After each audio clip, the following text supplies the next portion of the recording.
două versete din Evanghelia de astăzi ca să înțelegem despre ce ar trebui să reținem. Pe Dumnezeu nimeni nu l-a văzut vreodată. Fiul cel născut, care este în sânul Tatălui, acela l-a făcut cunoscut. Și acesta este mărturia lui Ioan, când a trimis la el iudeii din Ierusalim, preoți și leviți, ca să-l întrebe: cine ești tu?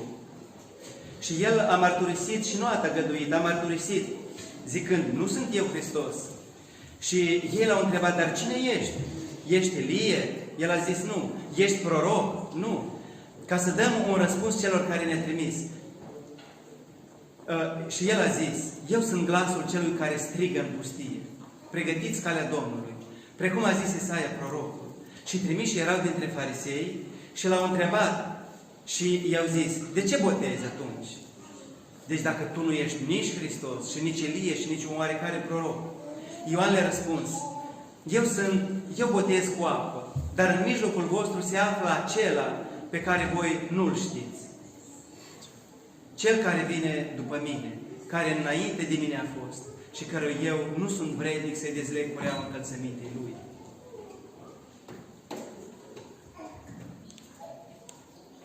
În mijlocul vostru, spune prorocul Ioan, se află acela pe care voi nu-l cunoașteți. Vreau ca versetul ăsta să-l reținem, pentru că pe lângă el aș vrea să spun astăzi două cuvinte. Iar ei erau farisei. Fariseii erau învățători, slujau la templu, cunoșteau Scripturile, erau oameni învățați. Nu erau din pătura simplă a poporului, ei nu lucrau la pământ, erau oameni a cărții, într-un fel. Și Dumnezeu, prorocul Ioan le spune: în mijlocul vostru se află cineva pe care voi nu-l știți, pe care voi nu-l cunoașteți. Despre Iisus Hristos spunea. Și acest cuvânt ni se potrivește și multora dintre noi. Și o spun asta, Doamne ferește, nu ca o sândă, dar ca un scanner așa asupra noastră, ca o examinare a noastră. Cât de mult îl cunoaștem noi pe Dumnezeu. Și cunoaștem oare, simțim că Dumnezeu este oare chiar în mijlocul nostru? Ne numim creștini, mergem la biserică. Cei mai mulți mergem pentru că merge lumea la biserică, că avem noi niște datini, avem niște tradiții și să fim și noi cu lumea în rând. Dar oare chiar îl cunoaștem pe Domnul Iisus? Oare chiar îl simțim palpând, pulsând în inima noastră, în gândurile noastre, în sângele nostru? Aici este cuvântul care prorocul Ioan ne le adresează, acest cuvânt și nouă. În mijlocul vostru este cineva pe care voi nu-l cunoașteți. Poate că mergi la biserică, poate că ți-ai făcut Sfântul Maslu, poate că încerci să nu lipsești de la biserică, dar cuvântul lui Dumnezeu cere ceva mai mult de la noi, chiar mai mult, să te analizezi, să te întrebi: ce-i cu viața ta? Unde merge viața ta? Dacă Hristos a înviat oare și pentru tine personal? A înviat El în viața ta personal? Adică ai făcut din El cel mai bun prieten al tău? Ai făcut din El mântuitorul tău? Ai făcut din El pe cineva acela ca tu să-L simți? Care ți-a schimbat viața? Care ți-a schimbat gândirea? S-a produs ceva în viața ta? Acest verset vreau să nu-l uitați. Să nu-l uit nici eu. Este cineva în mijlocul nostru pe care mulți încă nu-l știm. Cineva îl știe, cineva trăiește cu el, cineva vorbește cu el, cineva se scoală și noaptea vorbește cu el. Și totuși, mulți dintre noi încă nu-l cunoaștem.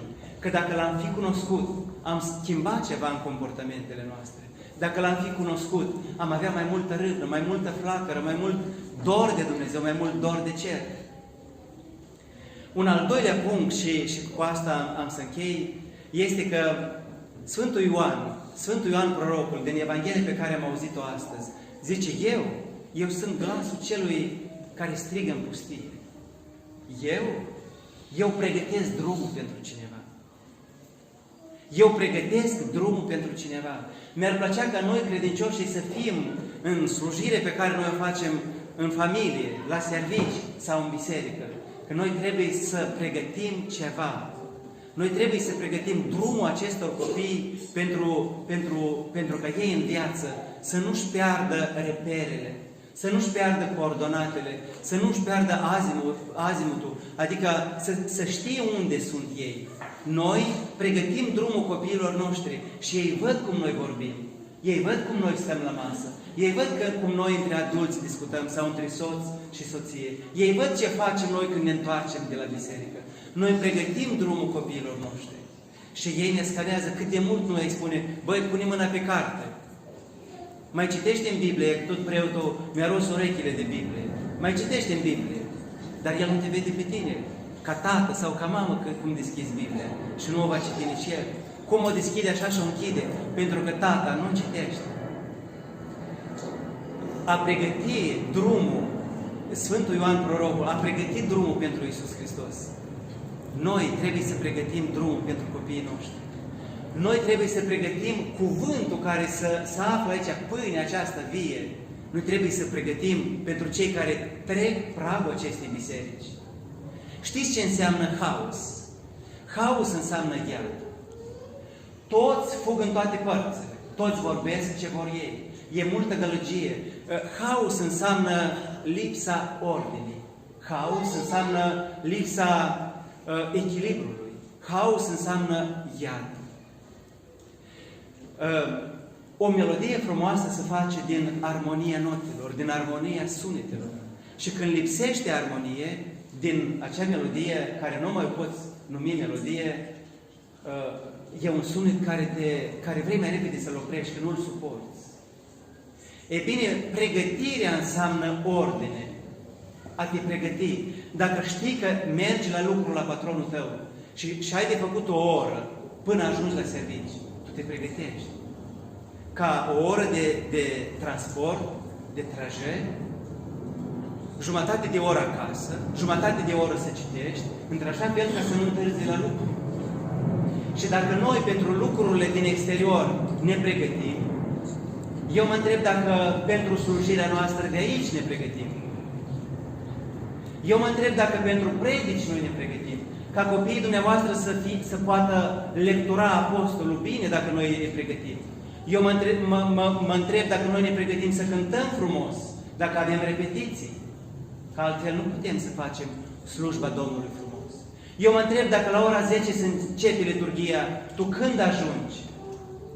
Că nu poți să ajungi de pe acolo la jumătate de slujbă să vii să te împărtăși. Tu trebuie să te pregătești. Eu nu pot să vii să dirijezi când tu nu ești pregătită pentru dirijare. Nu poți să faci așa un fel de slujire pentru Dumnezeu, las că merge.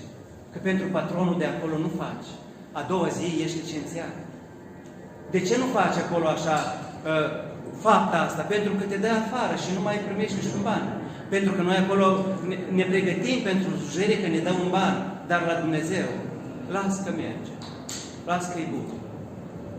Și de aia lumea nu se mai pocăiește în bisericile noastre. Toți fug în toate părțile. Intră, iese, merg, se duc, vin, cântă care și cum pot, trag, eu, pun. De aia dacă nu este ordine, niciodată pocăință nu va fi. Dacă se spune că slujba se începe la 10 și tu ai de făcut o oră de drum, păi e simplu, e logic. Vii cu o oră mai devreme, te pornești de acasă. Și dacă se începe la 10, nu ajunge la 10, vii mai devreme, că trebuie să te pregătești, ai de pregătit cărți, ai de pregătit tu inima să-ți pregătești. Trebuie să mergi să-ți iei o lumânare, să-ți pregătești pomelnicul. Te pregătești pentru întâlnirea cu Dumnezeu. Te pregătești și când mergi în drum spre biserică, nu discuți care e cursul leului sau a dolarului. Și te pregătești, te întâlnești cu Domnul. Te pregătești, te întâlnești cu Domnul. Ca altfel, schimbare în viață nu așteptați. Că n-are de unde veni. Altfel dă Dumnezeu cu tunetul peste tine, ca să te trezească. Dar de ce să te trezească cu fulgere? De ce să te trezească cu bolile copiilor tăi? De ce să te trezească prin divorțuri? De ce să te trezească Dumnezeu prin maladii grave? Când tu ești un om conștient, trezește-te, pregătește-te să te întâlnești cu Domnul. Ca Dumnezeu să lucreze cu tine la fel ca și ca un grădinar când lucrează cu florele. Nu aștepta să te taie.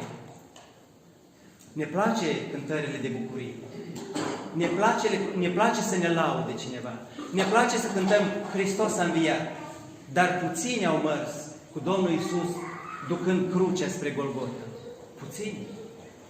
Așa că eu vreau să înțelegem că slujirea Domnului trebuie de făcut în toată seriozitatea și cu tot comportamentul, pentru că Dumnezeu, trupul acesta și sufletul acesta, vrea să ne iei acolo sus, măcar că trupul rămâne jos. Acolo ni se va da un alt trup schimbat prin învierea Domnului Iisus. Schimbat Domnul Iisus după înviere, a venit la apostol și a intrat prin ușile încuiate. Exact același trup Dumnezeu vrea să ne dea și nouă. Un trup care nu mai este materie, dar pentru a avea acel trup al gloriei, al slavei lui Dumnezeu, tu pregătește-l ăsta. Pregătește-l ăsta. Pentru a avea o minte care străbate ca fulgerul dintr-un capăt al pământului la altul. Pregătește deja acum, aici. Ai grijă ce gândești. Ai grijă pentru că tu ești un vas. Ești un vas unde Dumnezeu vrea să stea. Știți, Apostol Pavel spune, sunt vasuri de cinste și sunt vase de necinste. Depinde ce pui între acel vas. E adevărat? E adevărat. Ce pui în vasul tău, în inima ta? Ce pui? Pentru că ce pui, pentru același te pregătești, pentru ce ești te pregătești. Aș vrea ca, odată cu acest mesaj al bucuriei pe care l-am slujit astăzi, am citit astăzi, am pronunțat astăzi, să fie între același timp și o lecție de învățătură. Prima lecție. Că Evanghelia de astăzi ne spune, este cineva în mijlocul vostru pe care voi nu-l știți. Cântați, vă închinați, vă spovediți și poate că încă tu nu-L știi pe Domnul Iisus. Poate că El încă nu a venit în inima ta. Poate că încă nu L-ai lăsat să schimbe viața ta. Și a doilea punct care trebuie să nu uităm astăzi, că trebuie să pregătești calea Domnului. Calea copiilor, ca punct A și B, să pregătești venirea lui Dumnezeu în inima ta, în viața ta.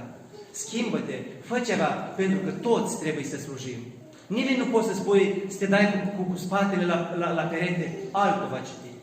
Cu spatele la perete, altul va cânta. Cu spatele la perete, altul va curăți podeaua. Cu spatele la perete, să face slujba și fără mine. Păi, asta nu e creștin. Creștinul este chemat la slujire. Creștinul este chemat la slujire. De-aia spune, voi pe mine în temniță, când din capitolul 25 de la Matei, mergeți blestemaților în focul veșnic, că voi n-ați venit să mă cercetați. Eu am fost însetat și voi apă nu mi-ați dat. Eu am fost în temniță, voi n-ați venit pe la mine, am fost gol, voi nu m-ați îmbrăcat. Nu vă grăbiți să vă justificați că n-aveți acces la cei din temniță. Pentru că, în primul și în primul rând, Domnul vorbește despre sufletul tău, care trebuie să-l scoți din temniță. În primul și în primul rând, tu trebuie să-ți îmbraci sufletul cu haina neprihănirii. În primul și în primul rând, vizitează-te pe tine, ca soț, ca soție, ca tată, ca mamă, ca mai apoi să poți să ieși din întuneric și să dai lumină celor din jur. Asta e mesajul Paștelui. Să nu vă gândiți că doar Hristos a înviat, bună ziua, toată ziua, ciocnim ouă și gata. Trebuie să schimbi ceva. Trebuie să schimbi ceva. Se vorbește în sărbătorile Paștelui despre vin. Păi nu despre vinul ăsta se vorbește care ne îmbată, ci despre beție Duhului Sfânt. Să fii pentru Domnul, tot să dai pentru Domnul. Aduceți-vă aminte despre nunta din Cana. Dumnezeu a schimbat apa în vin. Nu trebuie de înțeles numai literar, a la letri, ci trebuie de înțeles această schimbare din apă în vin și duhovnicește. Dumnezeu vrea să schimbe culoarea ta gri, să-i dai o culoare, să fii fericit. Asta înseamnă, vinul înseamnă bucurie. Hristos vine în viața noastră să ne dea bucurie. Oare iar la vinul ăsta ne întoarcem? Iar la țuică și la rachiu și la vinul ăsta care ne îmbată și ne ține mintea jos, legată de pământ și de prostii. Despre alt vin vorbește Dumnezeu. Să te îmbeți în Domnul, în sensul sfințeniei, în sensul râvnei, în sensul slujirii. Nu numai pentru masa de sărbătoare, ci Dumnezeu, prin asta, am citit acum la sfârșitul liturghiei, o Paștele cele mari și preasfințite Hristoase, o înțelepciunea și cuvântul lui Dumnezeu. Dă-ne nouă să ne împărtășim cu Tine mai cu adevărat în ziua cea neînserată a împărăției Tale. Ziua cea neînserată este ziua aceea care nu va avea niciodată seară. Este ziua veșniciei. Dă-ne nouă de acum să ne împărtășim cu Tine ca să înțelegem dulceața unirii noastre cu Tine. Pentru că așteptăm ziua cea neînserată. Pentru că noi așteptăm ziua cea neînserată. Ziua veșniciei. Hristos a înviat. Altă cântare mai frumoasă ca asta nu. Altă mai frumoasă cântare ca asta nu. De ce? Pentru că în ea stă mântuirea noastră. În ea stă eliberarea noastră de orice frică, de orice condamnare, de orice neputință. Pentru că în învierea lui Hristos învie tot creștinul care îl urmează.